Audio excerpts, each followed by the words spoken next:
Hi everyone, welcome back to another video of Engineers Academy. So guys, in our previous video we have seen the Joule cycle. There are the four processes that we have seen in Joule cycle, that is nothing but the isentropy expansion followed by the constant pressure heat reduction, then isentropic compression followed by the constant pressure heat addition. So these are the four processes that we have seen in case of Joule cycle. So guys, over here in this video we are going to learn the Brayton cycle. The processes which are there in Joule cycle are the same over here in the same Brayton cycle, but the George Brayton, he modified that particular Joule cycle. He made a turbine driven engine instead of the cylinder piston assembly over here, and then he done some kind of modifications in the Joule cycle. All the processes over here remains same except the addition of the heat exchanger over here in closed Brayton cycle. So guys, over here in this video we are going to learn what are the processes in the Brayton cycle, what are the types of the Brayton cycle, and the main and the most important is the working of the turbine driven engine. So guys, please watch my video till the end, and guys, in case if you are new to my education channel Engineers Academy, please do subscribe it, and guys, please press the bell icon. So without wasting any time, let's begin with our today's topic, that is nothing but the Brayton cycle.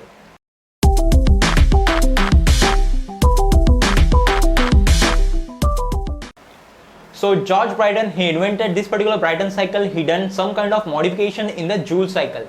So basically in this case of Brayton cycle, there are the four processes which are the same as that of the Joule cycle. The process 1 to 2 will be the isentropy expansion, the constant entropy expansion process, the pressure gets reduced over here. Also guys, the temperature reduced over here and the entropy remains constant. The no exchange of the heat will occur during this particular process 1 to 2. Then the process 2 to 3 comes up. The process 2 to 3 is the constant pressure heat rejection. Well, over here in case of the turbine driven engine, the expansion occurs in turbine, or else we can call it as an expander. After the expansion, the air gets expanded, and then that particular air thrown out to the from the turbine to the outer atmosphere. During that particular process, when the air gets thrown out, we can call it as this process 2 to 3, that is constant pressure cooling process. So in constant pressure cooling process, the heat gets rejected towards the atmosphere, and we can calculate the heat gets rejected by using the formula that is of mCp into T2 minus T3. So over here the T2 as the higher temperature and T3 as the lower temperature. So guys, the formula becomes mCp into T2 minus T3. So that will be the total heat rejected towards the atmosphere. So after heat rejection, again the compression will occur. The type of the compression will be the isentropic over here, that is the process 3 to 4 will be the isentropic compression. The no heat exchange will occur during this particular process. The air gets sucked from the outer atmosphere into the compressor, and in that particular compressor the air gets compressed.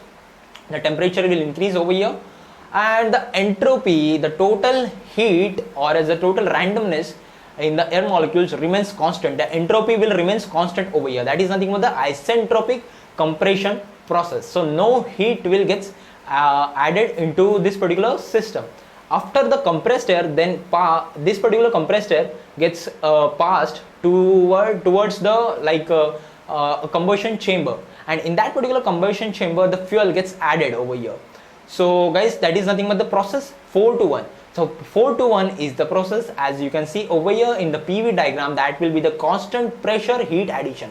So over here in this particular process, into the combustion chamber, pressure of the air remains constant and the fuel gets added. So the heat addition takes place over here during this particular process 4 to 1. So now we can calculate the total heat addition over here in this particular cycle. That will be the mCp into T1 minus T4. So that will be the total heat addition during this particular process 4 to 1. So guys, now let's move towards the work done. So work done will be the heat supplied minus heat rejected. Now heat supplied is during the process 4 to 1 and heat gets rejected during the process 2 to 3. So now we have got the formulas. We equate the formulas, that is heat supplied. Formula for heat supplied will be mCp T1 minus T4 minus mCp T2 minus T3. So that will be the total formula to calculate the total work done in this particular Brayton cycle. So moving ahead, next is nothing but the efficiency of this particular cycle. So efficiency over here, the total work done divided by the heat supplied. So if we equate all the formulas over here, that is we have got the formula for the work done and the heat supplied, that is mCp into T1 minus T4 over here. So mCp gets cancelled over here, so the total formula we get after the cutting down all the parameters from numerator and denominator, we'll get 1 minus, that is T2 minus T3 divided by T1 minus T4. So that will be the formula to calculate the efficiency of this particular Brayton cycle. So guys, now let's move towards the working of the turbine driven engines. So over here in case of turbine driven engine, there are the three major components over here. The first one is the compressor, the second one is the combustion chamber, and third one is the expander, or else we can call it as a turbine. So in case of the compressor, the outer atmospheric air gets sucked inside the compressor, the pressure increases. Over here the type of the compression will be the isentropic compression, the entropy remains constant over here, the pressure gets increased over here, the temperature also increased over here, and now that's compressed air, then it is again passed to the combustion chamber, and in that combustion chamber the fuel gets added into this particular combustion chamber into the compressed air. So now over here in combustion chamber, like the heat gets added in, okay, the combustion will occur over here, and then again after the addition of the fuel, the combustion occurs, and then this particular at a constant pressure, basically this will occur, combustion occurs at constant pressure, the heat gets added over here. So and after that particular, the compressed air, then allowed compressed air then pass through the turbine, where this particular compressed air, like it's expanded automatically, the pressure reduced over here, the volume increases, and then that particular compressed air is like thrown away into the atmosphere. So that is the overall working of this particular turbine driven engine. So in case of the Brayton cycle, basically there are two types. The first one is the closed Brayton cycle. In the case of closed Brayton cycle, the air which is thrown out from the turbine towards the atmosphere, that is recirculated from a heat exchanger. So there will be a heat exchanger which is used, and the air gets recirculated into this particular whole system. So that is the thing with the closed Brayton cycle. So by using this particular heat exchanger, the efficiency of the turbine driven engine also increases, and guys, the recirculation is also possible over here due to this particular heat exchanger. So also guys, there is the second type of this, there is another type of this particular Brayton cycle.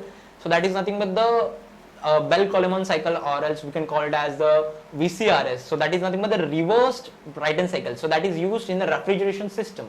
So guys, over here in this video we have seen the Brayton cycle, we have seen the working of the turbine driven engine, and also we have seen the types of the Brayton cycle. So guys, I hope you understood this particular simple video, and guys, in case of any doubts, any queries, please leave a comment, and guys, please subscribe to my education channel, Engineers Academy. Guys.